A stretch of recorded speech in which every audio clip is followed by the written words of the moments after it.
अजित पवारांचा अपघात आहे की घातपात? गुन्हेगारी स्वरूपाचा निष्काळजीपणा आहे का? गुन्हेगारी कृत्य घडलंय का?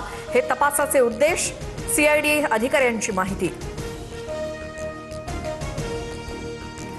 दादांच्या विमान अपघात प्रकरणी एफआयआर दाखल करण्यासाठी रोहित पवार आक्रमक. बारामती पोलीस ठाण्यात 100 वकिलांची फौज आणि कार्यकर्त्यांची मोठी गर्दी.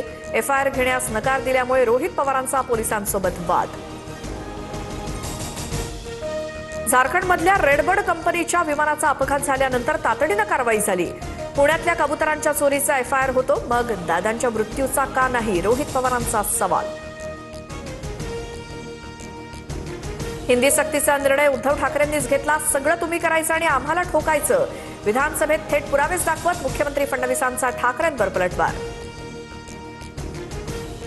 टिपू सुलताननं 75,000 हिंदूंची कत्तल केली, पण आपल्याला वर्षानुवर्ष खोटा इतिहास शिकवला गेला.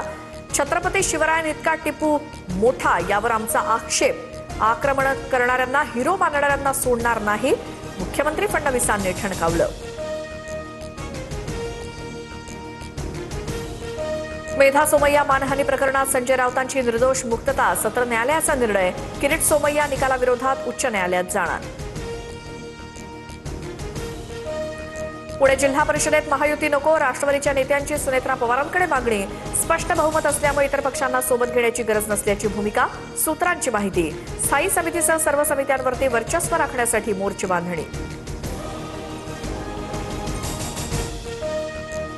रायगड जिल्हा परिषदेचा तिढा सुटेना. राष्ट्रवादी आणि भाजपच्या युतीची शक्यता. तर निर्णय होईपर्यंत कोणतीही प्रतिक्रिया देऊ नका. उपमुख्यमंत्री एकनाथ शिंदेंचे सर्व आमदारांना आदेश. मोकाट वळूच्या हल्ल्यात जखमी वृद्धेची मृत्यूशी झुंज. हल्ल्यामध्ये महिलेच्या मेंदू आणि बरगड्यांना गंभीर इजा. महिना उलटला तरी शुद्ध हरपलेलीच. घटनेनंतर मनपाकडनं शहरात वळू पकडण्याची मोहीम सुरू. नागपुरातील पेपरफुटी प्रकरणानंतर बोर्डाकडनं परीक्षा पद्धतीत मोठा बदल. 10 मिनिटांआधी प्रश्नपत्रिका मिळणं बंद होणार.